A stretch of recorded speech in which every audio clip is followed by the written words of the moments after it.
Merci à tous d'être présents. C'est la première réunion de l'année, donc je vous souhaite une bonne année, même si on n'a pas pu le faire officiellement. Donc je vais commencer l'appel. Donc André Bernard présent, Auger Gérard, Maria Martin, Le Coudray Jean-Pierre, Caroline pouvoir à M. Vasseur, Vasseur Bertrand, Sigo Martin pouvoir à Mme Martins, Boris Baptiste, Soares Tandé de pouvoir à M. Lelière, Vergniaud Sylvie, Robert Van Christophe, Salentin Brigitte pouvoir à M. Auger, Gabriel Xavier, Aubry Carine, Defer Benoît pouvoir à M. Robert Val, Florinda Paula, Florinda Paula, il n'y a pas un pouvoir. Oui, c'est vrai. Donc là, vous êtes trompé là.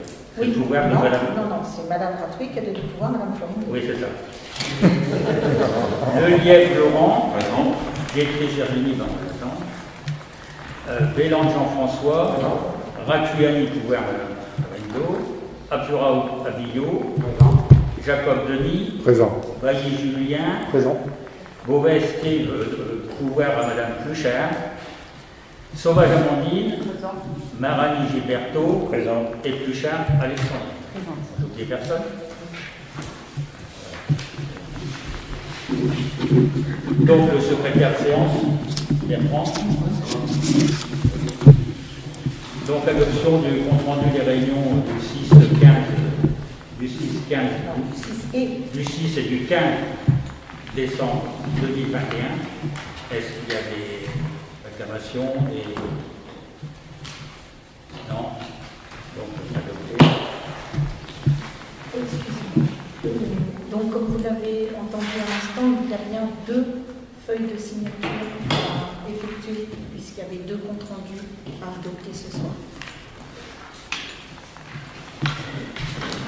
Donc, délégation du maire, retour d'information au conseil, donc ça c'est arrêté. Donc, signature de la convention de prêt d'une salle du collège au foyer culturel. Signature d'un avenant à la convention du fourriériste pour indemniser sa présence lors des procédures d'évacuation. Et cimetière, délivrance de concession, nature et nom. Donc, il y a 2 emplacements de 30 ans à 200 € et 5 emplacements de 5 ans à 1 000 €. Et Columbarium, une niche pour 50 ans à 1 000 €. Ça, c'est pour les délivrances de concession au cimetière pour l'année 2021.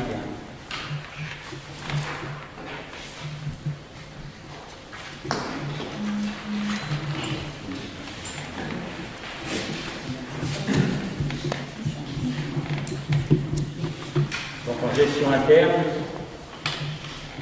mandat du centre au centre de gestion pour organisation d'une consultation groupée en vue de l'obligation de souscrire une mutuelle et une assurance prévoyance.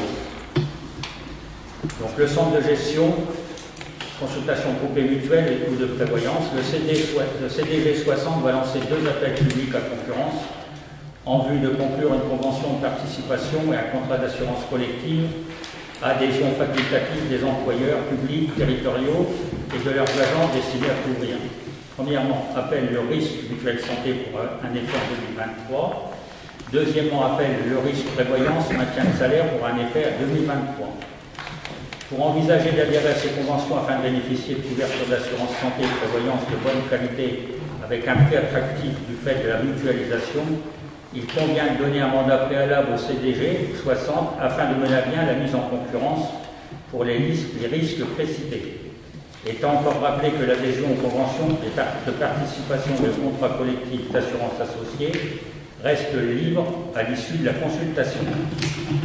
La participation des employeurs publics au profit des agents au risque prévoyance sera facultative en 2023 et en 2024 avant de devenir obligatoire en 2025. De la même façon, la participation des employeurs publics au risque santé sera facultative en 2023, 2024 et 2025 avant de devenir obligatoire en 2026. Donc, ça c'est à délibérer, j'explique. Donc on a vu la même chose à la communauté de communes. C'est ce qui s'est passé dans le privé pour que tout le monde ait une mutuelle. Donc là, que ce soit l'employeur qui gère, c'est le CDG qui va gérer pour les appels d'offres. Mais les les agents ne sont pas obligés d'adhérer s'ils ont une mutuelle qui est plus performante de l'autre côté. Voilà. Donc ça, c'est à délibérer. Est-ce qu'il y a des contre? Abstention? Adopté.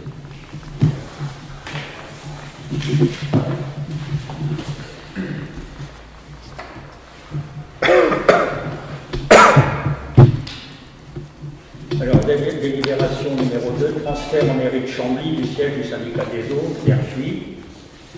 Donc, les contraintes évoquées par la mairie Vertuis actuel siège du syndicat et les évolutions de l'organisation administrative du syndicat montrent qu'il serait plus efficient que le siège social soit transféré à la mairie de Chambly, place de l'Hôtel de Ville, 6230 Chambly, à compter du 1er janvier 2022. Ce changement appelle une modification statutaire acceptée à l'unanimité le 29 octobre 2021 par le Conseil syndical. Donc là, je vous demande à votre avis, c'est juste à changer le siège de la mairie Vertuis à Chambly, tout simplement parce que le président maintenant est à Chambly et que la secrétaire a muté aussi à Chambly. Donc tout se passe là-bas maintenant. Voilà. Est-ce qu'il y a des contre? Des abstentions? Adopté.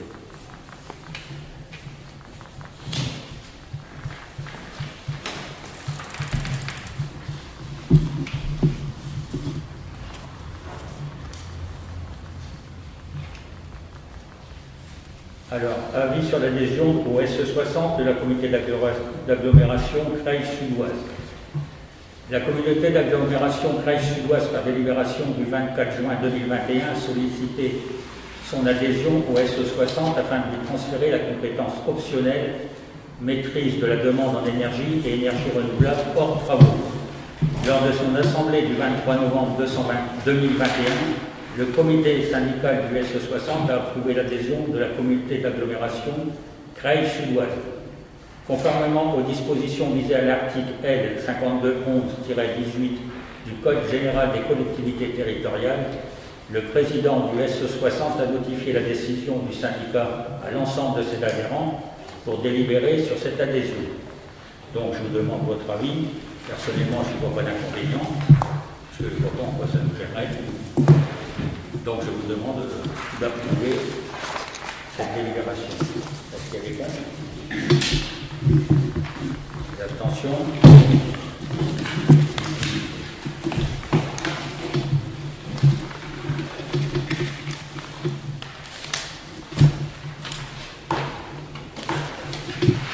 Alors, délibération numéro 4, avis du dossier de la SAS TEL Bioénergie. Alors, la SAS TEL Bioénergie a sollicité un enregistrement et une autorisation d'épandage des 10 ESTA issus du méthaniseur.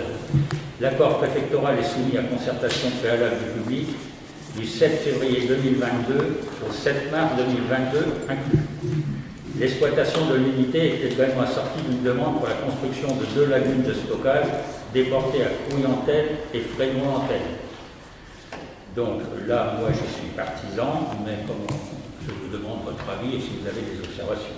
Moi j'ai une question. Notre délibération, elle s'inscrit dans l'avis de comment ça s'appelle ça, la consultation publique ou c'est complètement part? Non, ce sera une consultation, D'accord.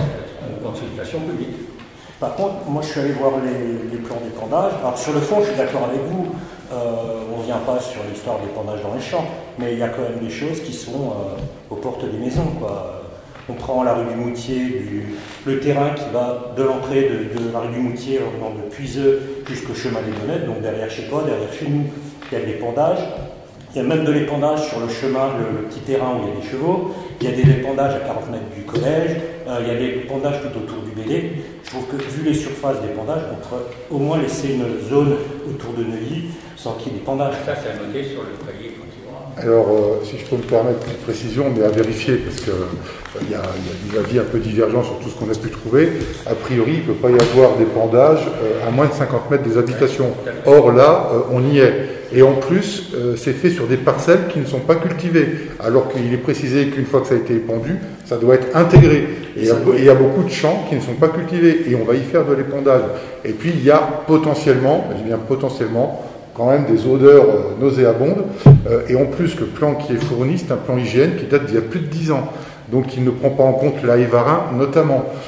Donc moi je souhaite qu'on fasse très attention, il n'est pas question de remettre en cause l'histoire de l'épandage, il faut que ça se passe. On va le noter dans la il faut vraiment faire attention parce qu'on risque d'avoir, et en plus si l'épandage est mal fait, ça peut émettre aussi de l'ammoniac. Oui, donc faut qu'on soit prudent. En fait, les digestats de méthaniseurs sont obligatoirement enfouis immédiatement après pulvérisation parce qu'en se dégradant, ils produisent de l'ammoniac et donc de la pollution atmosphérique. Je ne sais pas, mais c'est vrai qu'on recouvre tout. Alors Frénois fait ce qu'il veut, RP fait ce qu'il veut, mais c'est vrai que là... Il est noté qu'ils doivent enfouir au maximum 48 heures après quand même. Sur l'INRA, un document, il disait que c'était immédiatement. Moi j'ai trouvé peut-être. Je ne sais pas. Dans le dossier préfectoral, c'est noté 48. Parce que ça, c'est un document fait par MJ, l'INRAE, AgroParisTech, qui ne doit pas être très vieux. Mais après, je suis d'accord avec vous, moi j'ai essayé de regarder et on entend tout et son contraire. Quand on regarde Le Monde, il y a quand même 4 ou 5 articles d'histoire de pollution de nappes phréatiques ou de mort de ruchers complets après des pulvérisations. Après, je suis d'accord, le plateau du Tel, il est... Dans le dossier, c'est marqué 48 heures maximum. D'accord. Je ne sais pas, c'est peut-être... Mais la réglementation là-dessus, elle est visiblement déjà elle est départementale. Et on n'arrive pas à la trouver. Mais là, si vous savez, l'inquiétude qu'on a surtout, enfin moi c'est des interrogations que j'ai, des inquiétudes forcément, mais comme tout le monde, c'est sur les champs qui ne sont pas aujourd'hui retournés. Donc ça veut dire que par exemple là où on met les chevaux en haut de la rue du Moutier, c'est un champ, Baptiste. Donc ça veut dire qu'ils vont le retourner pour enfuir leur truc. Théoriquement, si j'ai bien compris aussi dans le dossier qui était quand même assez épais, sur les crédits, il n'y a pas le droit à l'épandage. Oui. Ah ben oui, mais c'est prévu là. Ça, c'est ce qu'on est trouvé. Mais sur le champ, il est marqué dans la zone comme pouvant être répandu. Comme derrière le Chusseux à Pourra, derrière Volane, à la Évarin, à côté du collège. Ça, il faut relever tout ça, puis qu'on le mette. Il y a quand même quelques terrains qui posent interrogation sur l'épandage. Parce que quand on voit la zone... Monsieur Maisonio, on l'aura vendredi prochain. Oui, pour le PLU. Ça sera le moment aussi de poser la question. Mais le mieux, là, nous, on note, et puis après, sur parce qu'on peut faire passer, mais tout ce qui est en couleur, c'est l'épandage. Et on voit Neuilly est vraiment bien touché. Tout l'ouest de Neuilly est touché, tout le Bélé. Mais c'est là que c'est maintenant pour peut-être pas tous les épandages, parce que ça passe par entreprise. En fait, ce que j'ai cru comprendre, chaque terrain correspond à un agriculteur et passe une convention pour l'épandage sur ces terrains. Ouais, donc là, mais je suis comme vous, les 200 pages m'ont un peu freiné. J'ai pas lu jusqu'au bout, mais quand j'ai vu le plan d'épandage et quand je vois, je suis désolé, mais le chemin là où il y a les chevaux entre deux maisons, sous les fenêtres des gens, l'épandage de purin, il faut dire ce qu'il y a, c'est quand même pas Jobard. Même si c'est en hiver et en heure des cultures, ça reste une gêne. C'est pas Jobard. Non, mais tout ça, il faut noter sur le cahier en détail. Il faut qu'on ait des garanties sur les parcelles qui vont... Il noter que c'est soumis à conservation. Oui, c'est pour ça qu'on en parle aujourd'hui. Oui, effectivement, sur quelle raison, on peut mettre un avis sur réserve. Je pense que c'est quand même plus prudent pour la commune de mettre une réserve quand même. Ça ne remet pas en cause la question qu'il fallait épandre, ça c'est pas du tout remis en cause. Mais il y a quand même des zonages. Par exemple, à 40, je suis désolé, mais épandre du truc à 40 mètres du collège. Et en plus, le plan, comme il est très vieux, il date de plus de 10 ans, on ne voit même pas les nouveaux terrains de sport, ni les nouvelles salles. Si on va pulvériser de l'épandage au pied du truc, bonjour les gamins quand ils vont faire de l'escalade. Oui, pour être prêt, il faudrait qu'ils mettent et qu'ils apportent derrière. Non, oui, l'idéal c'est ça, mais si c'est des terrains qui sont pas, si c'est des terrains qui ne sont pas habituellement labourés, ça veut dire que le propriétaire doit accepter que ce soit retourné aussi. Enfin, s'il dit de mettre à 50 mètres des maisons, je ne sais plus la distance, c'est qu'il y a quand même une raison, c'est qu'il y a, même en l'enterrant tout de suite, ça veut dire que le moment de l'épandage, il y a quand même une gêne. Je pense qu'il faut regarder pour noter tout ça en étant bien dans le détail, de façon à noter sur le cahier, et puis nous, on va le voter comme ça. Je pense que la commune a plutôt intérêt quand même d'être prudente là-dessus. Oui, il y a remarqué ici. Voilà. Ça vous laisse la porte ouverte. Voilà, déclaration d'enregistrement, sans boue urbaine, donc c'est le cas. Habitation 50 mètres et enfouissement immédiat. Oui, ça paraît logique.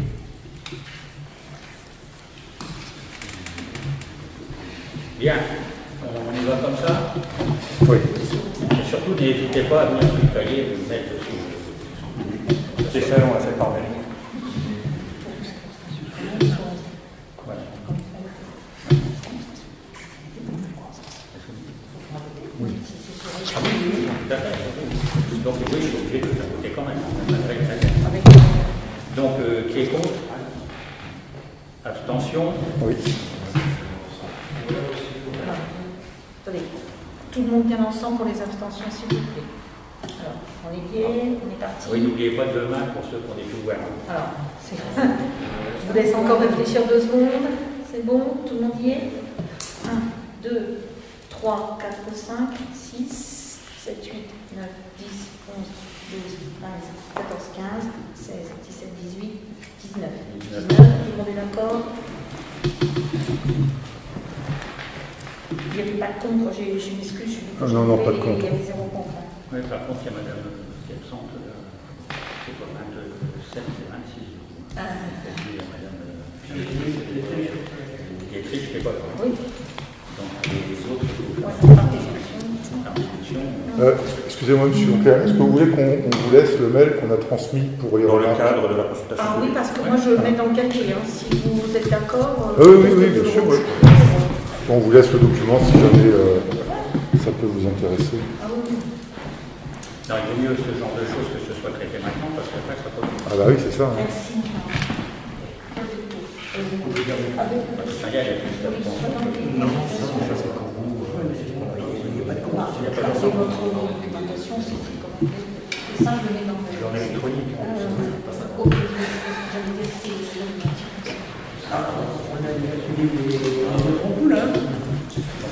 J'ai pas mal de Je vérifie, je peux rajouter la date pour voir que vous l'avez bien fait durant. Oui, je l'ai fait dimanche. Mais c'est parce que c'est noté pas. C'est pas possible. Juste pour que ce soit bien dans le cadre du délai de la consultation. Je vous le renvoie dans ce cas-là. S'il vous plaît, que je sois sûre que je Oui, bien sûr, que ce soit dans le délai. un document dans les délais. Oui, tout à fait. Parce qu'ils sont très pointilleux à la DDT.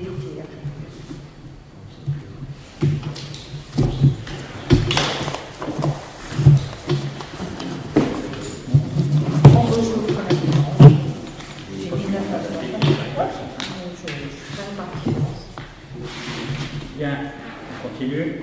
Donc, délibération numéro 5, attribution de compensation de la communauté de communes telloise. En marge de l'adoption en décembre du rapport de la CLEC, il est proposé à la communauté de communes telloise une procédure de révision libre de l'attribution de compensation annuelle. Cette révision permet de tenir compte de l'évaluation des charges afférentes à la zone d'activité et nécessite, conformément aux dispositions de l'article du Code général des impôts susvisés, des délibérations concordantes du Conseil communautaire de la communauté de communes telloise et de la commune. Le 16 décembre 2021, la communauté de communes a délibéré favorablement pour verser à compter de 2022 à la commune une compensation ainsi calculée. Attribution 2021 de compensation 524 852 €. Évaluation des charges transférées afférentes à la zone d'activité économique de Neuilly-en-Thelle, moins 39 661 €. Il nous reste attribution de compensation 2022, 485 191 €. Donc ça, on en avait déjà délivré en décembre, par rapport aux enrobés, aux lampadaires, aux lampes et à la consommation électrique. Donc, est-ce qu'il y a des contre? Des abstentions? Adopté.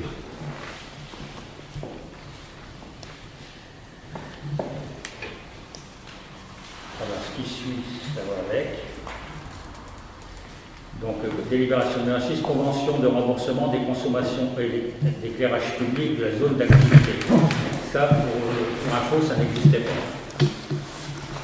La CCT propose de rembourser à la commune les frais inhérents à l'éclairage public de la zone d'activité, puisque la CCT doit assumer l'ensemble des charges inhérentes à sa compétence en matière de zone d'activité. La CCT propose pour ce faire de signer une convention qui a délibéré. Donc dans cette convention, il y aura le prix par lampadaire et multiplié par 60, on l'a déjà vu qu'il y a 60 qui prennent en charge. Voilà, je vous demande, est-ce qu'il y a des contre? Des abstentions? adopté.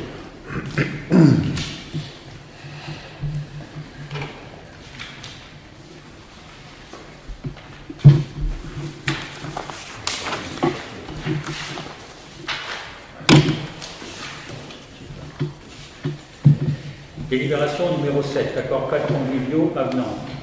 Donc c'est un avenant au marché pour les repas de cantine scolaire, qui vous avez tous entendu parler de tout ce qui augmentait, le blé, les pâtes, ainsi de suite.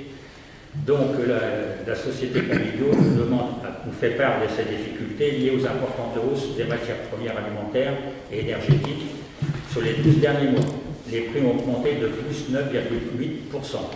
Auxquelles s'ajoutent les augmentations de charges de personnel, SMIC, revalorisation de grille, remplacement des absents pour cause de Covid.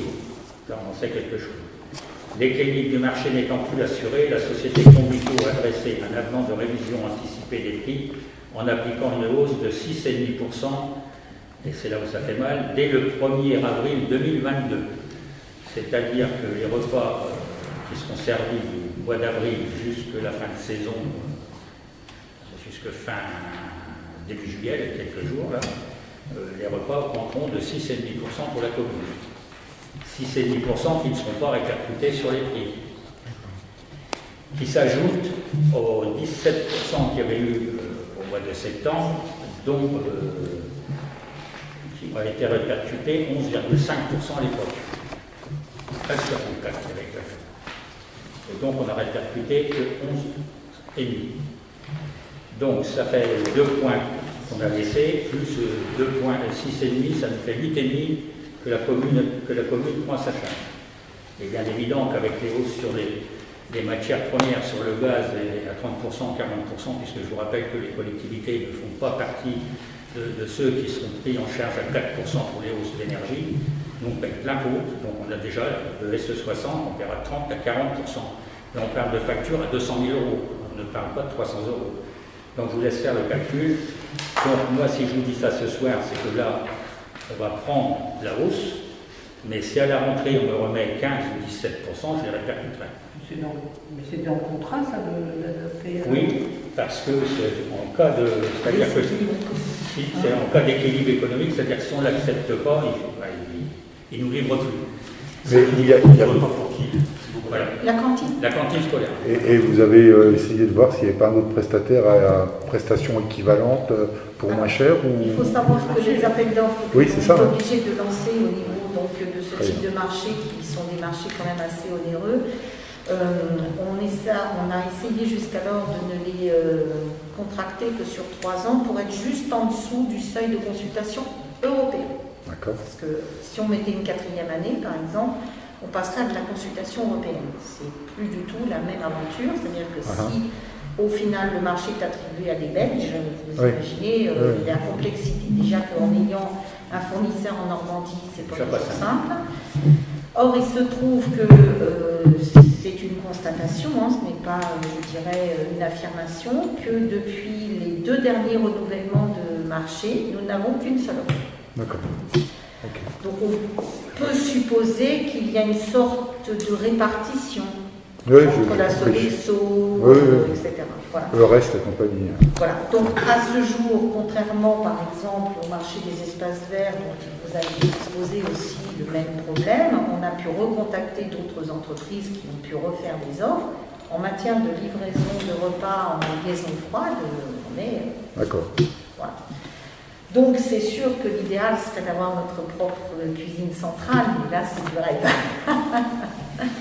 Là c'est du rêve. On était en TTC à 163 847 €, je vous passe les centimes, pour 2020-2021. Et 2021-2022, on est à 189 726, on en a eu à la rentrée. Ouais.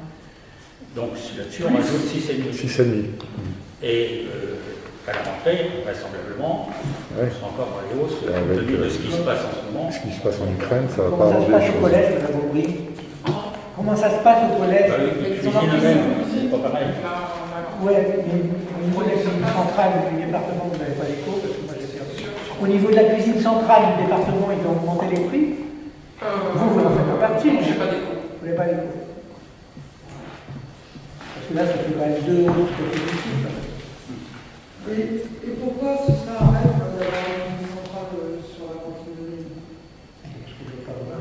dire déjà un équipement adapté qui n'existe pas, plus un cuisinier qui n'existe pas, plus du personnel du service qui n'existe pas, plus un deuxième budget, éventuellement. Et pourquoi ça ne jouerait pas au niveau de la communauté de communes avec une bonne cuisine pour toutes les écoles? Ça se fait dans les grosses villes. Ça, j'aimerais bien. Vous allez sur Creil, Beauvais, tout ça, ils ont des cuisines centrales, il y en a aussi, je sais qu'il y a. D'accord. Mais bon, C'est ici, pas partie de la compétence. voilà. Et on est un peu isolé là sur le plateau. C'est sûr que quand tu cuisines en achetant tes matériaux toi-même, ça revient moins cher. Est-ce que les communes environnemantes ont les mêmes soucis? Très certainement, mais je n'ai pas pris mon téléphone pour le savoir, mais je présume. Et puis toutes n'ont pas forcément peut-être des volumes de repas aussi impressionnants. Donc, il faut dire que la Covid n'a pas changé les choses. Hein. Parce que nous, avec la Covid, puisque de toute manière, on n'a fait que ça, 48 heures avant, on supprime, je vous imagine à l'entreprise, on fait pas, le personnel est bien, il vient plus. Je veux dire, ça devait être quelque chose de terrible. Hein. On a vu nous à gérer ici, hein. C'est quelque chose d'infernal. Hein. Encore un an comme ça et on devient tous fous. Hein. Non mais c'est ça le pire à gérer, hein. Je vous garantis, c'est pas le restant. Parce que là, on ne sait pas de quoi est fait le lendemain. Tu passes ton temps jusqu'à 6 h du soir pour régler les absents, les machins et tout. Une fois que tu as tout réglé ça, le lendemain, tu arrives à 8 h, tu as recommencé. Donc, moi, quand on me dit qu'est-ce que tu espères, c'est sortir de ça. C'est clair. En restant, on peut toujours s'arranger. C'est bon? Alors, est-ce qu'il y a des comptes? Des abstentions? On n'a pas le choix. C'est l'unanimité.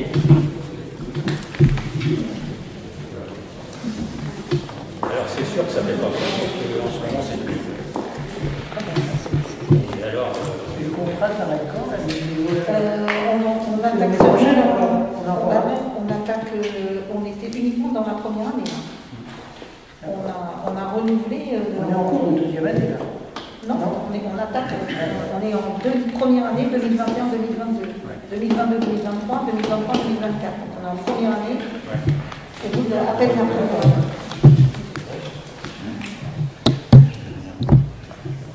De toute manière, tout ce qu'on renouvelle, ça va aussi. De toute façon, je pense qu'avec l'histoire du gaz, même si on changeait de prestataire, on aurait pas. C'est pareil pour tout le monde. Il n'y a pas un contrat qui est pas la hausse. Ça a été le cas que vous avez chiqué pour les espaces verts. C'est parti. Alors c'est vrai que quand on finit par ajouter tout ça, ça commence à faire. Ah ouais, c'est sûr. Donc délibération numéro 8, convention de maintenance du parc chaudière. La SA du Breuvroise détient une convention assistance consistant annuellement en la maintenance et l'entretien annuel sur demande du parc des chaudières fuel et gaz en place dans les bâtiments communaux. Cet entretien englobe également celui des autres équipements tels qu'accumulateurs eau chaude, tubes radiants, générateurs air chaud. Le retrait de certains matériels et l'ajout de nouveaux équipements plus performants appelle l'actualisation de la convention via une hausse de 5%. Les 5%, c'est pas nous qui le décidons, c'est l'entreprise. Voilà, donc je vous demande votre avis, si vous êtes d'accord. Rien là aussi, on n'a pas le choix. Est-ce qu'il y a des contre? Des abstentions?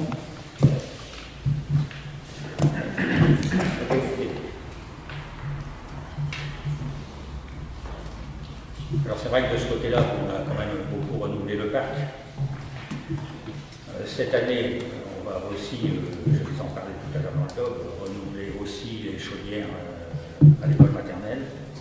Donc on essaie de se moderniser un mois maximum. Dans les modernes, on intervient en réparation. Et en chaudière fuel, à ma connaissance, il nous reste la poste, mais c'est de Digère pour le moment, et il nous reste que l'école de Lucie. Ok.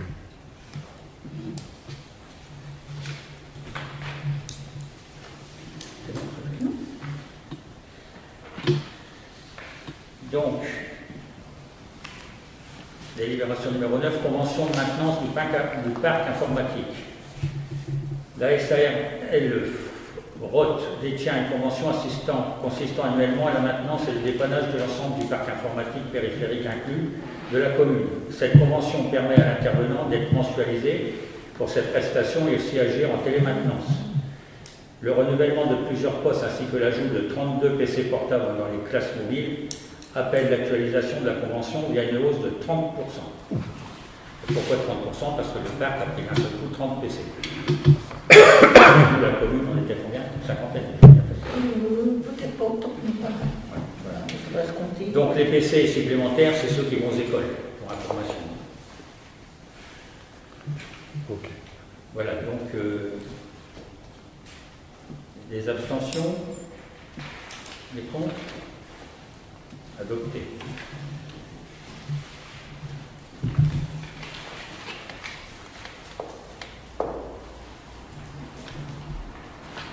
En réalité, là, les 30%, c'est 30% du fait que le parc au compte, hein. C'est pas le fait que Oui. vous payez 30% de plus. On est bien d'accord. Donc, délibération numéro 10, tarif du séjour de printemps des 12-17 ans. Un séjour sera proposé pour 24 ados des 12-17 ans du 11-15 avril 2022 à la découverte de la Sarthe. Le budget s'établit à 9 000 €, soit arrondi à 375 € par jeune. En appliquant le même ratio de 40% que prévu en 2020, les familles auraient supporté la somme de 150 €. Donc, c'est un séjour qui est mis en place, que j'ai lu, qui est très intéressant. Je pense que les ados devraient être contents. J'espère que tout le monde sera présent ce jour-là, parce que c'est quand même un gros investissement. Mais enfin, il faut aussi que les jeunes puissent savoir, les 17 ans, on a dit qu'il y avait rien. Donc, en même temps, il y avait une bonne liste d'attente sur alors là, ils seront dans la découverte du circuit, par exemple, automobile, et ils vont faire tout ce qui est dans ce secteur là-bas. Ce qui fait, je crois qu'ils vont pas. Vous l'avez le détail. J'avais donné le détail dans la note de synthèse. Voilà. Vous les y référez. Oui. De le savoir. Donc, il y a l'hébergement, évidemment, dans le gîte, hein. Dans le prix, à l'allocation des minibus. Il y a l'activité de la Flèche, l'activité au circuit automobile du Mans. Une activité gyropode, je ne sais pas ce que c'est. C'est des véhicules sur deux roues. Vous êtes debout dessus et vous penchez vers l'avant pour avancer. Une activité au château de Rouen. Donc le carburant, l'alimentation, et puis voilà. Bon, j'avais eu le détail, je devais mettre. Voilà. Est-ce qu'il y a des comptes? Tout le monde est d'accord? Pour les 40% et 150%. Hein, parce que les 40%... oui, c'est le tarif, pas le ratio habituel qu'on vote toujours chaque année. Les abstentions? Juste quand même pour être totalement complète, donc vous l'aviez certainement noté dans la note de synthèse, mais depuis le dernier barème que vous avez adopté, 150 €, c'est ce qu'on appelle le tarif de base. C'est-à-dire que c'est le tarif qui sera réclamé aux familles les plus modestes.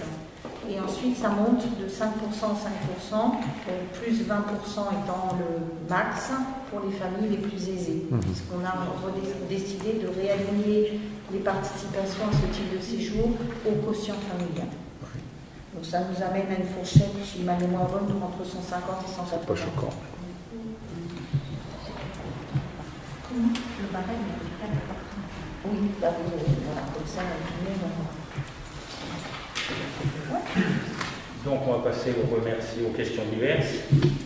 Donc on a les remerciements pour les colis fin d'année de Mme Brunette Elia, Mme Cholet Marinette, Mme Dorothée, Monsieur et Mme Leroy Jean-Claude, Monsieur et Mme Delange Roger, Mme de Rosière Colette, Monsieur Guérin Bernard, Mme Janin Monique, Monsieur et Mme Leclerc Michel, Mme Moisson Michel et Mme Potts Edith.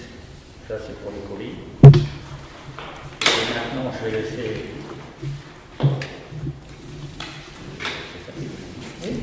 à notre ami Baptiste, le legs, se faire plaisir. À Baptiste. C'est un privilège. Non vivile. Bécon les Bruyères, le 14 mars 1911. Monsieur le maire, j'ai l'intention de donner à la ville de Neuilly-en-Seine ma propriété du Bois des Cloches. Cette propriété est à peu près la seule partie restée boisée dans la contrée. Elle permettrait de faire une belle promenade, chose dont les habitants sont privés. Je ferai ce don aux conditions suivantes. Tous les habitants de la commune de Neuilly-en-Seine auront le droit, durant le temps de la chasse, de chasser gratuitement dans la propriété tous les dimanches ou pendant les autres jours qui seront fixés par le conseil municipal. Les personnes n'habitant pas la commune auraient le même droit, mais à la charge de verser annuellement à la commune une somme de 10 francs. Cependant, bien qu'étrangers à la commune, auraient le droit de chasser sur la propriété gratuitement les personnes dont le nom suivent. Monsieur Jean-Baptiste Duchâtel à Dieudonné dans l'Oise. Monsieur Désiré Drieux, 60 rue Gide à Levallois-Perret dans la Seine. Monsieur Louis E, 40 rue des Apennins à Paris. Monsieur Charles Devel, 15 rue Léon Bourguin à Courbevoie dans la Seine. Tous les habitants de la commune et même les personnes ne l'habitant pas pourraient se promener dans la propriété pendant les jours et heures qui seraient fixés par le conseil municipal, s'y livrer à toute réjouissance, tout jeu et amusement, mais sans nuire au bon état de la propriété. Elle devrait rester toujours dans son état actuel en prairie et boisée, mais bien entendu, les taillis devraient être coupés, ainsi que les arbres d'une mauvaise venue ou qui gêneraient la pousse des jeunes arbres selon l'usage. Le bail que j'ai consenti de la prairie à M. Vital Desjardins, au prix annuel de 600 francs, devrait être respecté jusqu'à son expiration. Et si M. Desjardins désirait le renouveler au même prix et aux mêmes conditions, il pourrait le faire jusqu'à son décès. Il devrait prévenir 1 an à l'avance quand il le quitterait. Le prix de cette location, le produit de la récolte de la prairie qui en est l'objet, le produit de la vente du taillis, les arbres malvenus ou gênants et les sommes devant provenir de la location de la chasse aux personnes n'habitant pas la commune, après déduction des impôts et des charges, devraient être distribués chaque année aux femmes veuves ayant des enfants nés dans la commune et habitant la commune depuis au moins 2 années et reconnus dénués de toutes ressources autres que celles provenant de leur travail. Elles seront désignées chaque année au mois de novembre par une commission de 5 membres nommée par le conseil municipal et présidée par le maire, laquelle devra pour les admissions tenir compte les désirata de la donatrice. Ces revenus nets seront payés aux ayants droit par trimestre l'année échue, les 1er janvier, avril, juillet et octobre. La répartition devrait être faite entre toutes les femmes réunissant ces conditions au prorata du nombre d'enfants n'ayant pas plus de 16 ans que chacune aurait, c'est-à-dire par exemple qu'une mère de famille ayant 7 enfants toucherait dans la répartition une somme 7 fois plus élevée que celle qui n'aurait qu'un enfant.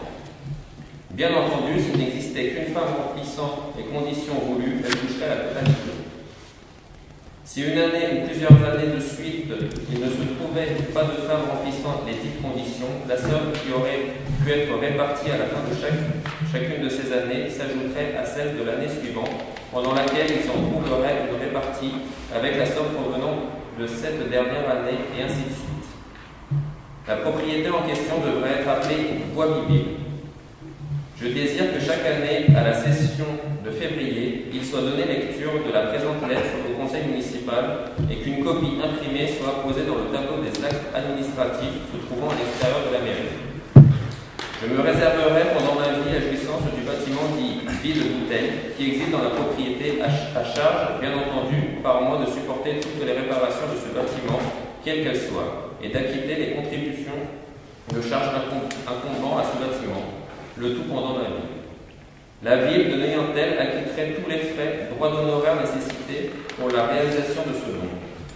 Veuillez bien, monsieur le maire, soumettre ce projet au conseil municipal de la ville de Neuilly-en-Seine et me dire s'il lui agrée de l'accepter. Dans l'affirmative, je vous prierai de me donner les indications nécessaires pour arriver à la réalisation de ce projet. Veuillez agréer, monsieur le maire, l'assurance de ma considération la plus distinguée. Signé Octavie Piville. Pour copie conforme, le maire à Tourtille.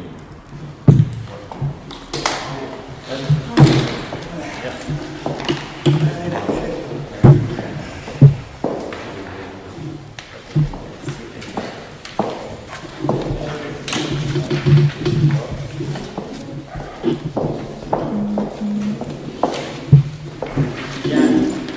Donc on va commencer par le gros morceau. On va finir par le morceau, le débat d'orientation budgétaire. Excusez-moi, monsieur le maire.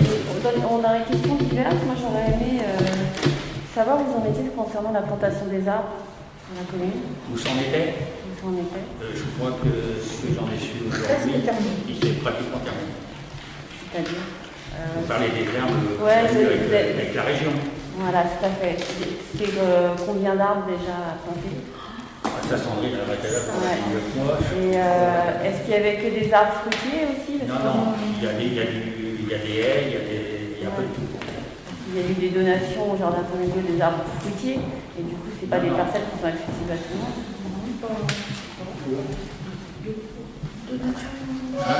Non, vous n'en avez pas. Non, non, c'est tous des arbres qu'on a eus avec la région, avec le plan arbre.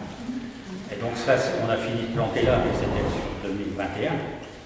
C'est le plan arbre 2021 où on avait de tête un marché de 9 000 € sur lesquels on était remboursé à 90%. Et donc une partie avait été plantée déjà au collège avec les gamins. Les représentants de l'achat du département et autres, l'automne dernier, et puis là ils viennent de finir le restant, qui a été livré à 8 jours. Voilà. Et ça fait partie de ce plan arbre qu'on a voté déjà l'année passée, je ne sais pas si c'était pas avant les grandes vacances, peut-être en septembre. C'est pas des donations d'herbes ni quoi que ce soit. C'est un plan qui est bien précis. Qui est planté, c'est toutes des essences de par ici. Et c'est pareil, c'est bien réglementé. On ne peut pas, je ne peux pas les mettre des arbres qui poussent en Provence, par exemple. Voilà. Je vais répondre à votre question. Mais au bureau, je vous donnerai le plan. Oui, je peux vous donner tout ce qu'il y a. Parce qu'il y a un plan de répartition qui a été fait. Il n'y a pas de souci. Voilà. Là, je crois qu'ils sont peut-être finis aujourd'hui. Ils ont été plantés par ils ont été plantés. Alors, la partie qui était au collège avec les gamins qui sont avec Oui. le collège, Oui. il y a peut-être eu des photos sur le site d'ailleurs. Oui, oui, Et puis là, c'est le l'article. service technique qui les a plantés. Voilà, une question? Bien, on va attaquer le DOB. Alors le DOB est obligatoire, hein. On doit présenter le vote du budget. Donc le débat d'orientation budgétaire est une étape essentielle de la procédure budgétaire des collectivités comportant plus de 3500 habitants. Le DOB participe à l'information des élus et favorise la démocratie participative de l'Assemblée délibérante en facilitant les discussions sur les priorités et les évolutions de la situation financière de la commune, et ce, préalablement au vote du budget primitif. Une délibération est obligatoire et permet de prendre acte de la tenue du DOB, et ce, dans les 2 mois précédant le vote du budget primitif. Alors, ça c'est pour vous donner ce qui va suivre. Évidemment, je ne vais pas vous lire tous les quelques pages qu'il y a là dans le détail. Je ne vais pas vous faire maintenant. Voilà, donc je suis allé à l'essentiel en sachant que ce qui vous intéresse surtout, c'est ce qui s'est passé sur l'oriental en 2021 et ce qu'on vous propose en 2022.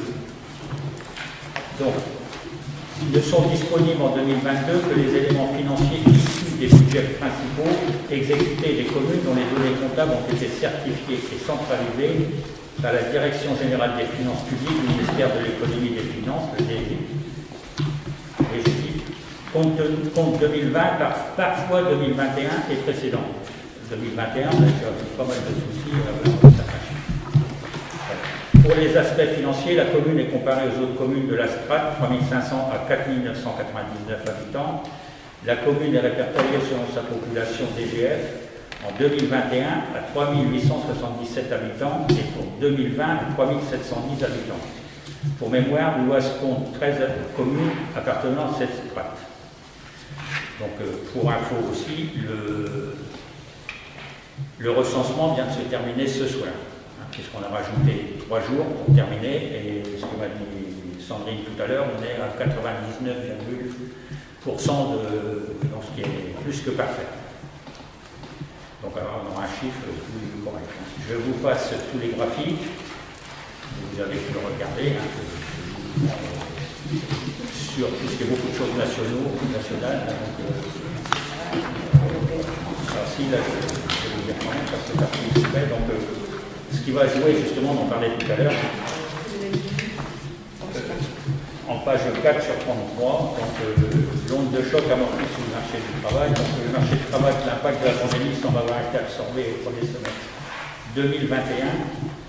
438 000 emplois ont été créés, permettant à l'emploi salarié de dépasser son niveau pré-pandémique de juin 2021. Finalement, 122 000 emplois salariés auraient été créés entre fin 2019 et 2021, contre 270 000 par an en moyenne entre 2015 et 2019.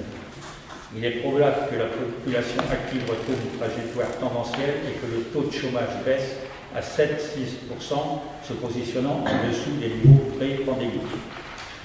Alors je pense que c'est une bonne analyse, surtout sur le pourcentage, qui est souvent critiqué ces temps-ci. Moi je vous parle au niveau de la commune, de ce que je sais, et je pense qu'on doit être dans la bonne strate.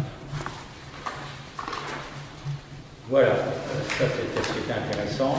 Ensuite, vous avez tout ce qui est national, je ne pense pas que vous pouviez le lire. Donc les évolutions en page 10 sur 33, vous avez l'évolution de profil de clientèle. Donc les évolutions de population, vous avez tout est listé.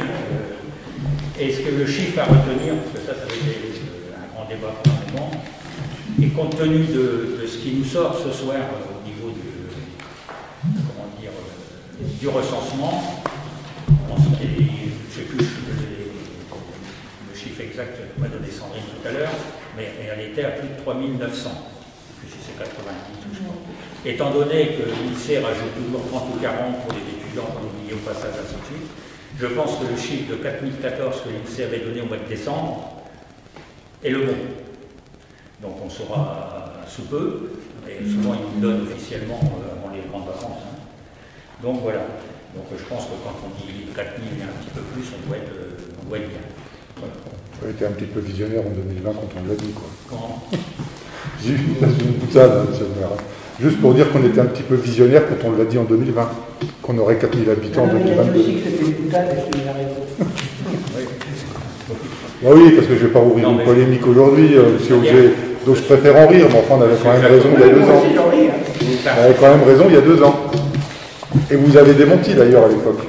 Non, moi je ne parlais pas de 7600 habitants en 2026. Voilà, donc on va pas se terminer là-dessus. Donc, en page 13 sur 33, vous avez la tranche d'âge, ce qui vous intéresse, les 15-19 ans, les 15-29 ans. Et quant à être particulièrement élevée en comparaison de la moyenne départementale, la commune de jeunes ménages grâce à une offre immobilière dont les prix sont attractifs en comparaison de l'offre francilienne. Ça revient, si vous voulez, sur la population qu'on a pu loger ces derniers temps, sur les constructions qui ont été faites aussi, puisqu'il y avait de l'offre pour loger un peu pour tout le monde, puisqu'il y avait des habitations individuelles, il y avait des habitations en collectif, et donc ce qui a permis aussi à des jeunes de pouvoir se loger. Pour information, la commune de Ménil m'a appelé dernièrement, dans tout ce qu'ils ont créé derrière le cimetière, il y aura 40 logements qui seraient aussi à l'offre de location pour des jeunes qui cherchent un emploi, qui seraient aussi en emploi aidé, en habitat aidé. Donc il a ouvert le cabinet. Donc ça c'est important parce que qui est resté ici, chez les jeunes, ça veut dire des associations qui peuvent tourner, ça veut dire des écoles qui ont des enfants, et ainsi de suite.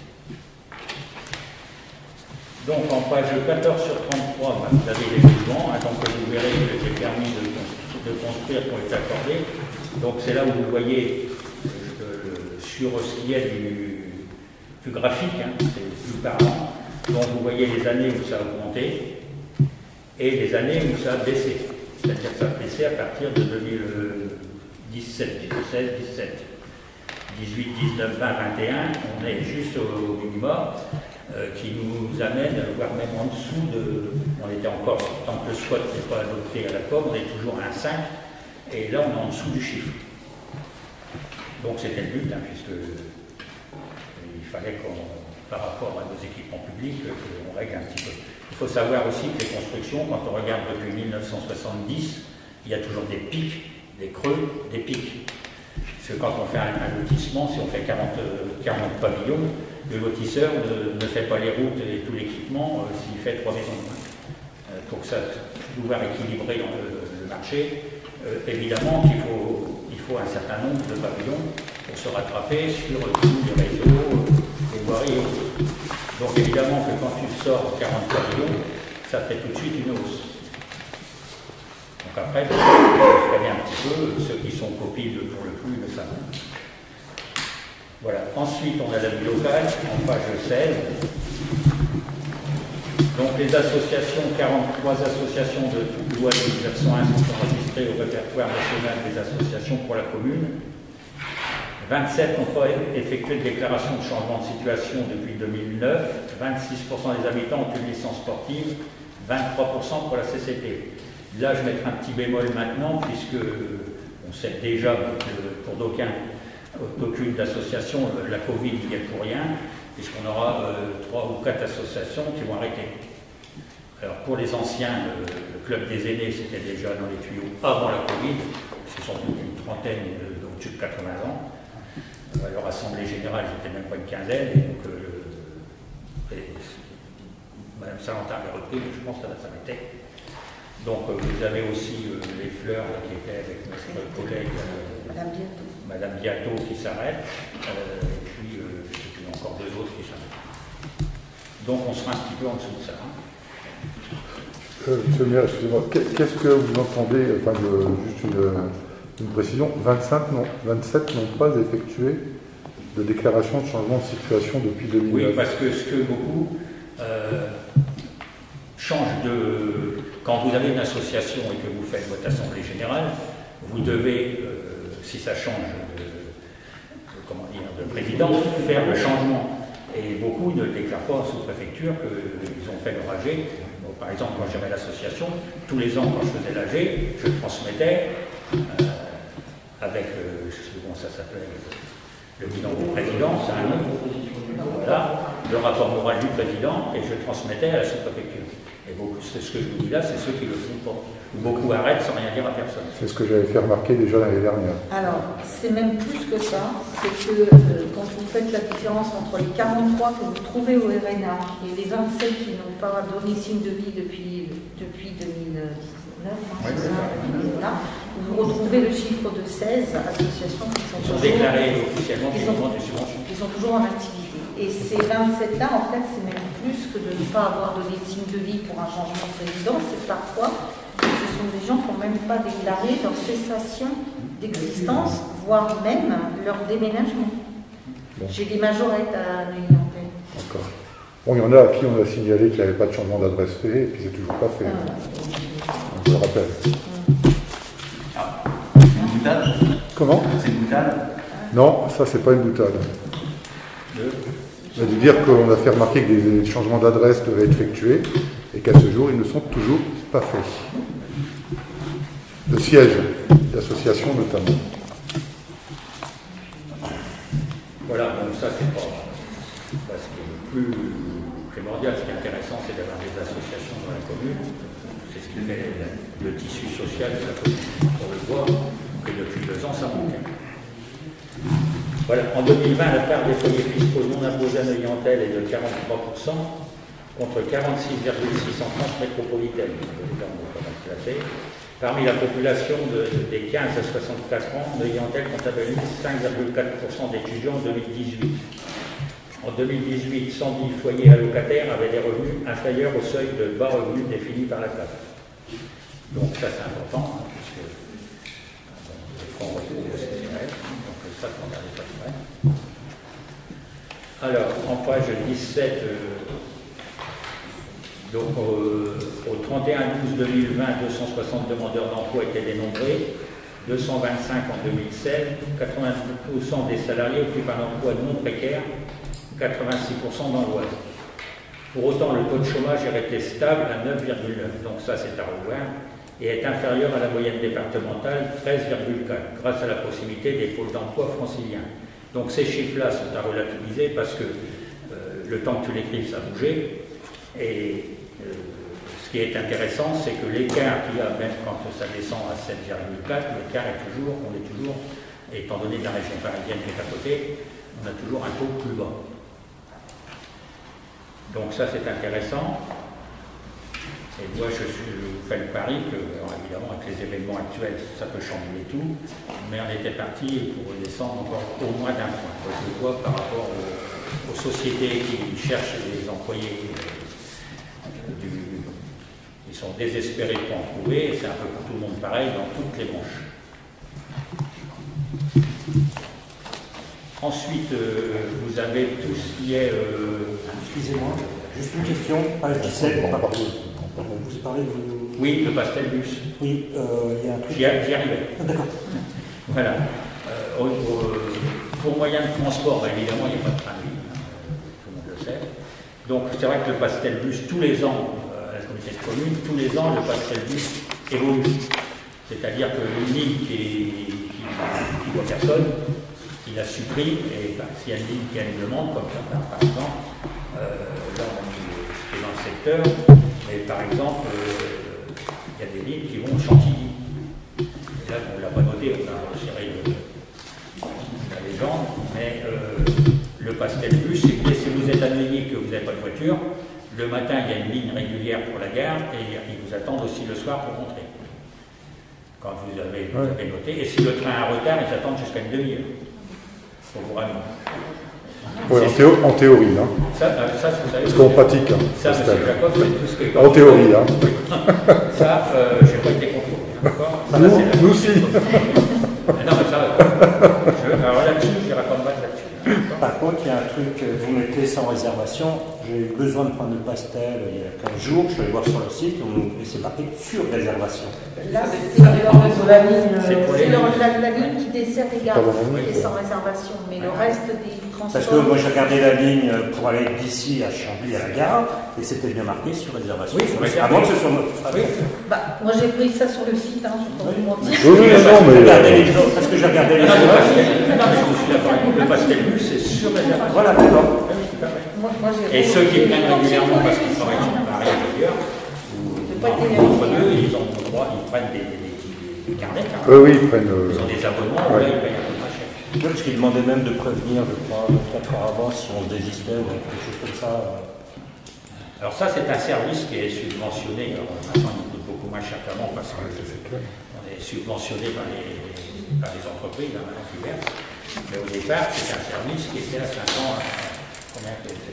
Oui, mais cette TCO, c'est français quand même. Hein. Oui, mais je veux dire, les gens ne payaient pas cher, mais ça coûtait cher. Ah oui, c'est la communauté de communes. Maintenant, la communauté de communes, 500 000 euros de... voilà, 500 000 euros, c'était comme la piscine. Maintenant, on équilibre. Les communes, elles perçoivent le versement transport. Les versements de transport. C'est avant transmis par les TCO et le transport. Alors, en page 18, vous avez pour les entreprises, en ce qui me concerne, Briantel est identifié par la communauté de communes téloise comme pôle économique intermédiaire, aussi bien en termes de trame commerciale que d'activité artisanale et industrielle. C'est ce qu'on discutait dans Au PLU. On est en deuxième rideau.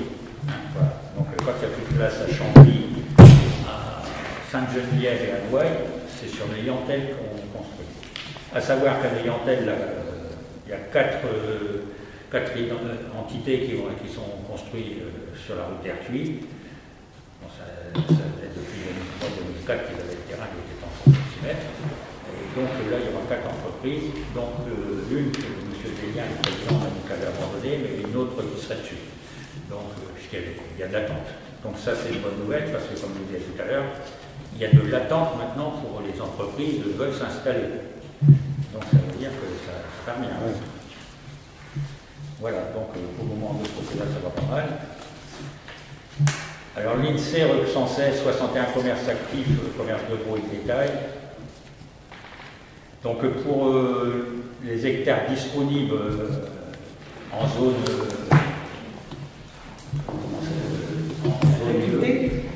d'activité, je vais vous donner l'info que j'ai, plutôt que de passer par ça, puisqu'on a un truc qu'on a la semaine prochaine. Là, j'ai le président de la communauté de communes qui m'a appelé cette semaine pour me dire que pour ce qui est au SCOT, ils mettront pour les zones industrielles, dans ce qu'on a regardé, la zone qui est juste, là on avait parlé de salle des fêtes, oui. Ah oui. Donc que cette zone-là, avant la déviation, la petite zone, la petite emprise qu'on a mis sur l'avenue de l'Europe pour la zone, et c'est tout. D'accord. De l'autre côté, il y aura. Et là, le PFLO les aide pour le terrain. Voilà. Donc ça, c'est les dernières nouvelles que j'ai eues. Et donc de l'autre côté, ce qui était prévu, ils abandonnent pour le moment, donc ça pourra se faire que. Je sais pas comment. Donc tout ça pour vous dire qu'en termes de terre agricole, on sera dans les clous.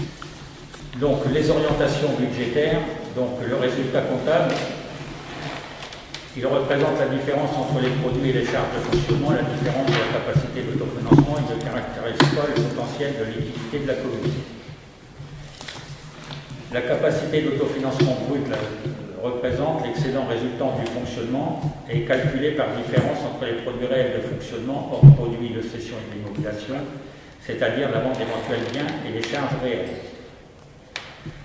Alors, tout en bas, la capacité d'autofinancement net, elle représente l'excédent résultant du fonctionnement après remboursement des dettes en capital. Elle représente le reliquat disponible pour autofinancer des nouvelles dépenses d'équipement. La CAF net est un indicateur de gestion qui mesure, exercice après exercice, la capacité de la collectivité à dégager au niveau de son fonctionnement des ressources propres pour financer ses dépenses d'équipement une fois ses dettes remboursées. Donc ça, c'est le seul chiffre que Sophie, toujours regarder, puisque c'est comme chez vous, si vous ne mettez pas d'argent de côté, vous ne pouvez pas acheter une maison ni quoi que ce soit après. C'est pareil pour la commune. La CAF, c'est ce qui nous permet, c'est ce qui nous fait l'investissement de demain. Si vous ne dégagez plus rien, vous gérez votre commune et il n'est pas question de faire une salle des sports, de faire une route, tout ce que vous voudrez. Donc ça, c'est très important. C'est cette capacité d'autofinancement qui est non coefficient, il ne doit pas dépasser 1, c'est ça Oui, je crois. C'est ça. On va aller voir combien, donc. Il est à 0,92 aujourd'hui. Oui, ça doit être ça. Donc je vous passe tous les chiffres après. Donc vous avez les montants par habitant sur la page 21 sur 33 pour l'année 2020. Vous avez les montants qu'on avait de dotation globale de fonctionnement. Et vous avez les par strat, la commune et le département. La fiscalité est la même chose. Vous avez tous les graphiques qui vous montrent tous les chiffres. Alors il y en a qui sont meilleurs que d'autres. Ça dépend aussi des taxes qu'on touche et ainsi de suite. Voilà, c'est surtout ce qui est important. Ensuite, pour ce qui est, alors là, en page 23 sur 33, ce qui était intéressant pour nous, c'est de regarder la DGF, puisque cette année, on a eu une hausse qui est arrivée après le vote du budget. Donc, le député est empressé de me dire que depuis des années, on avait ce chiffre-là, ce chiffre. Voilà, donc vous avez les années 2015, 2016, 2017, vous voyez qu'on était 337, 350 000, 341 000, 350 000, 458 000 en 2020 et on est passé à 608 616 en 2021. Donc j'espère qu'une chose, c'est que cette année on se retrouve moins là. C'est une bonne nouvelle. Hein. Il n'y a pas de tradition, on a perdu des habitants. Oui. Du coup, on enlève de la route. On n'a pas perdu et on a rajouté de la voirie, on a repris. Et bon, je pense que les décision gouvernementale qui baisse la DGF. Sauf si eux décidaient pour raison X ou Y de rembourser la dette et de nous en donner moins. Pour aller les expliquer. Voilà. Alors le FCTVA, bon ben là c'est pareil, hein, c'est la la TVA qu'on nous rembourse, si on fait des travaux, on en a, si on n'en fait pas, on n'en a pas. Donc tout ça, ça se tient. Alors cette année, on en a eu un petit peu plus, pour une raison plus simple, c'est qu'on a financé, on a fini les travaux de la mairie, et on a tenu... Comment ? C'est énorme. Oui, voilà. Et donc, on rentre les subventions et la TVA. Et ça ne devait pas passer en N-1 Cette année. Cette année. Hein. Après, on sera...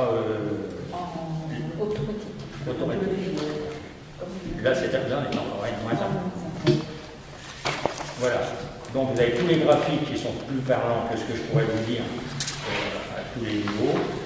Vous avez en page 25 sur 33 les frais de personnel, parce que ça fait partie aussi des indicateurs importants de la masse salariale.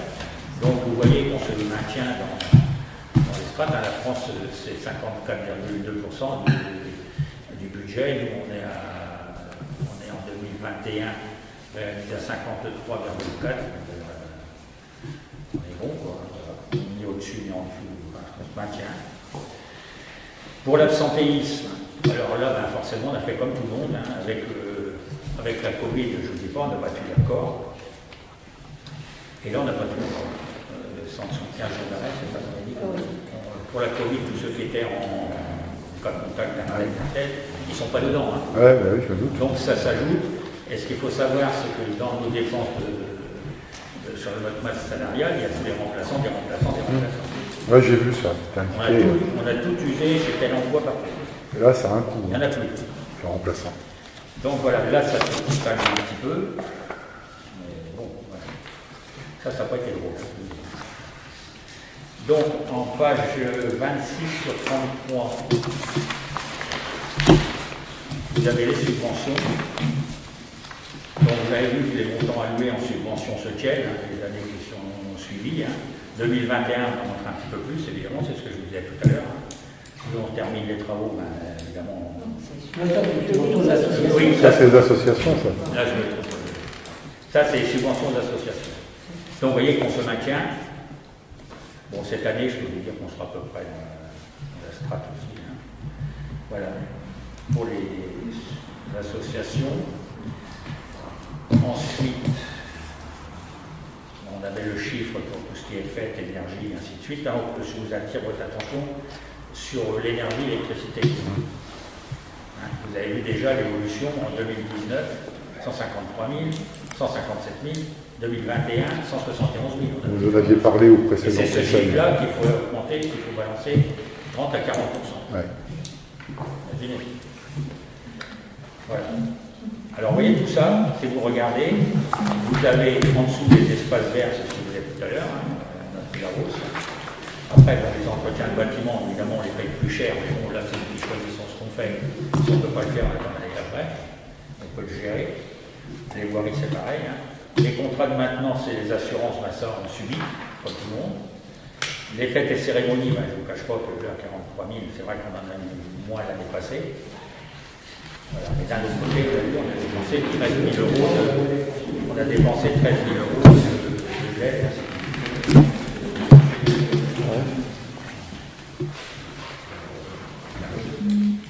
Alors ça, c'est sur les fêtes et cérémonies, ce genre de choses, c'est bien de le savoir, mais c'est ponctuel. Pour dire, demain, la vie reprend. Évidemment qu'il faut que la ville vive. Donc la dette, donc notre capacité, on est descendu à 3,3 ans, hein, c'est ça. Ouais. Donc c'est pratiquement sans endettement. Ensuite, vous avez dans les dépenses d'investissement réalisées en 2020. Donc, la dernière ligne, hein, pour regarder les graphiques, vous voyez qu'on est. Alors là, il y a une année où on était monté plus haut, là. Je ne sais pas ce qu'on avait fait. Qu'est-ce qu'on avait fait en 2017? C'était peut-être le centre. Oui, parce que je cherchais ce qu'on avait dit hier qui m'était sûr. C'est ça. 2005. Oui, pareil. Voilà. Voilà. Après, ça se maintient. C'est bien, parce que tant qu'on investit, c'est qu'on a bien géré. Voilà, ça fait qu'on ne sait pas tout ce qui était chiffres. Alors maintenant, pour les projets à engager les investissements. Donc les projets engagés ou en voie d'achèvement pour 2022. Donc on a deux postes constituent les principales dépenses d'investissement de 2021, la réfection et la mise en accessibilité d'hôtels de ville et la création de 2 classes modulaires à l'école de Bussy. Donc sur ces travaux, maintenant c'est définitif, on a eu 30% sur les travaux de subvention, sur les travaux d'extension, se mettre au niveau du handicap aux normes, et on a eu 70% sur les écoles. Donc là on a eu le total de... Excusez-moi, j'ai pas sur bien les 2 classes qu'on a construites à Bussy, on a eu 70% des subventions. D'accord. Ça c'est fait, c'est réglé. Très bien. Et sur la subvention promise, dont le délai est passé, qui va en avoir la charge, c'est nous? Oui. Vous savez, les subventions qui étaient promises par la ministre, ça va être à la charge de la commune? C'est la commune qui va prendre en charge? On n'a pas le choix, mais 598 000 €, c'est pour oui, sur la commune. Comme quoi, les promesses. Sur la mairie, on n'a pas touché les 598 000 €. Je vous disais qu'on avait été avec Sophie. Bon, la bonne nouvelle, c'est que... J'ai un super bureau. Non, on a fait ce qu'on a pu, mais c'est pour ça que là-dessus, je peux répondre quand on me dit qu'on est venu voir ce qu'on faisait avec l'argent de l'État. Alors l'État a donné sa DETR, voilà. Mais le restant, ça c'était quand même le gros poste. Voilà, bon, enfin, ça en est sorti quand même, c'est le principal. Donc on a eu sur cette année le relevage des sépultures, vous savez que ça c'est un marché à 4 ans, on a encore cette année et l'année prochaine, pour 50 000 €, de la voirie pour 136 000, presque 137 000 €, une allée piétonne qu'on a faite derrière Brassens à 16 433 €, un véhicule qu'on a acheté pour les services techniques à 18 837 €, des illuminations de Noël qu'on a remplacées pour 10 090 €. Alors là, on a profité du fait qu'on n'avait pas de fête, c'est qu'à le dire, de baisser le budget des fêtes l'année dernière et d'en profiter pour faire ça, ce qui nous a équilibré les choses. Et puis la vidéoprotection pour 7 704 €. Ça, c'était l'année dernière. Alors évidemment, à ça s'ajoute l'entretien normal de la commune. Je ne vous mets pas les trous qu'on a bouchés sur le trottoir et autres. Voilà, ça c'est ce qui était le gros chiffre. En projet en phase d'étude, donc le déménagement de l'administration dans les nouveaux locaux a libéré les bureaux de la mairie historique afin d'exploiter au mieux ce lieu, un réagencement des espaces est à l'étude, afin d'ouvrir un centre public des services locaux où pourront se tenir des permanences d'accueil du public de partenaires tels que le conseil départemental, l'association Tel Emploi, mission locale, etc. Ce dossier a obtenu une subvention DETR de 115 000 € qu'on a déjà. Sur le coût hors taxe est estimé à 330 000 €. De quoi il s'agit? Vous savez qu'on avait parlé d'un escalier extérieur à la salle du conseil, puisque tant qu'on ne l'avait pas, on ne nous autorisait pas plus de 19 personnes dans la salle du conseil. Ce qui était un vrai problème. Et je me suis levé un jour avec une illumination et j'ai proposé sur les plans que j'avais de l'architecte aux pompiers, ceux qui font les visites de sécurité, en ouvrant une porte parce que j'avais quand même des infos quand même de ce qu'il fallait faire ou pas faire. Et c'est-à-dire que cette porte, au lieu de la faire sur l'extérieur, on l'a fait à l'intérieur de la salle du conseil, qui va sortir, parce qu'on n'a plus personne dans le bureau de ce qu'était le bureau Annie, ce que vous avez connu à Urba. Ouais. Et comme c'était prévu de faire sauter la cloison que nous, on avait refait entre les deux bureaux, celui de Sophie et l'accueil, pour faire une grande salle de réunion. Donc, avec évidemment les portes avec les les barres de sécurité, tout ce que vous avez là-bas. Donc de sortir et de ce fait-là, de pouvoir, ça a été ma grande surprise, hein, parce que même l'architecte et la DTO nous avaient encore proposé, mais je ne suis pas sûr, et finalement, si. Et la seule chose qu'il faut revoir, c'est ramener la porte de la salle du conseil un petit peu dans le couloir, puisqu'il faut 10 mètres entre la porte et la porte de l'évacuation, ce qu'on avait à la salle d'accueil avant. Donc voilà ce qui va nous descendre les travaux.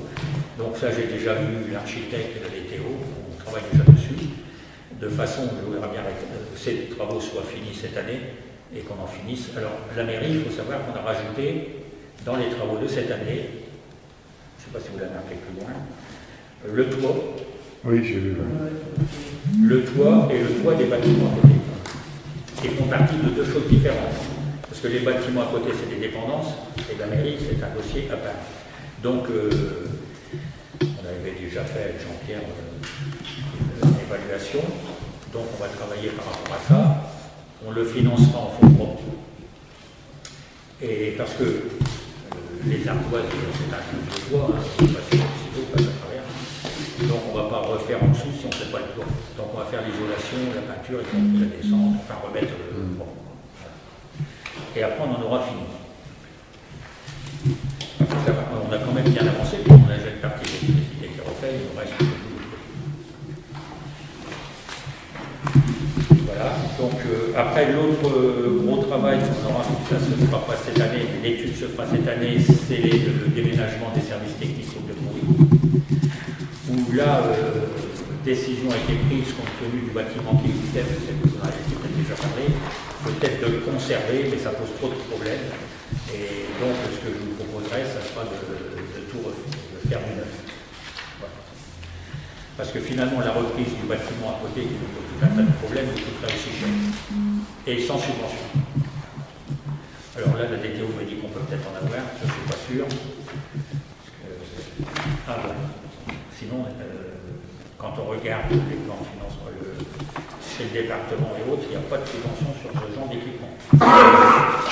Allez savoir pourquoi. Donc on aura aussi la réhabilitation du bassin de recueil des eaux pluviales au Bélé. Vous savez que vous avez parlé d'un plan spécifique. Oui. Il se trouve que je vois demain M. Wettman de la DTO l'après-midi pour en parler. Le projet qu'on avait de récupérer sur l'ancienne station d'eau usée à côté, apparemment, là on a commencé l'étude déjà, ça ne pourra pas se faire parce que les niveaux ne sont pas bons. Donc il est bien évident que si ça nous emmène dans des frais importants, j'abandonnerai l'idée de ce qu'on avait prévu et je partirai sur un bassin classique. Parce qu'on ne va pas se mettre un million de travaux. Voilà. Oui, on fera quelque chose de propre, mais ça nous permettra aussi de mettre des arbres sur le projet. Mais ça, on le fera nous-mêmes en interne. Donc, on fera ça demain après-midi.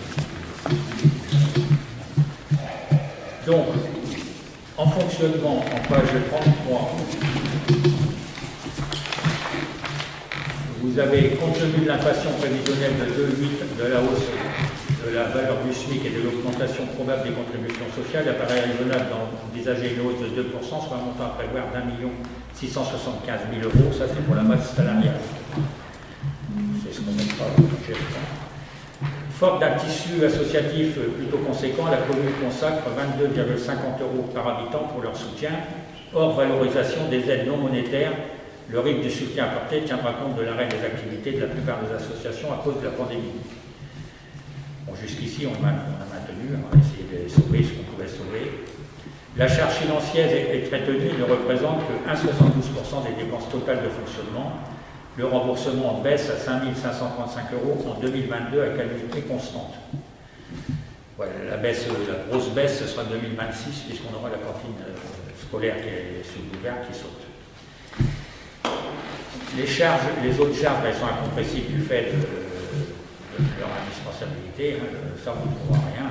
C'est tout ce qu'on parlait tout à l'heure, toutes les hausses qu'on va se prendre. Le FCTVA de l'ordre de 204 000, soit 138 000 € de moins versés en 2021. Ça, c'est pareil, ça dépend de ce qu'on a fait avant.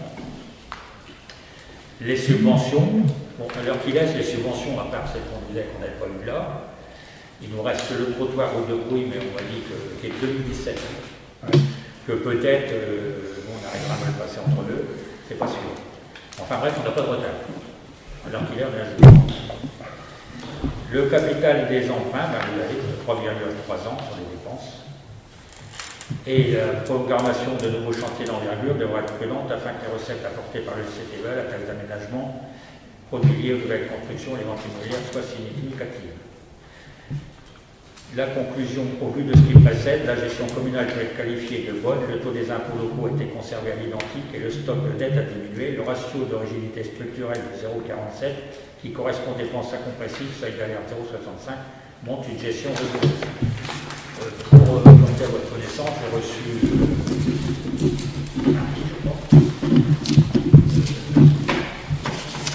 la direction des finances. Il m'a dit tout de suite que je viens vous voir parce qu'on devait faire connaissance puisqu'on a récupéré pas plus tard que lundi la perception, donc la perception.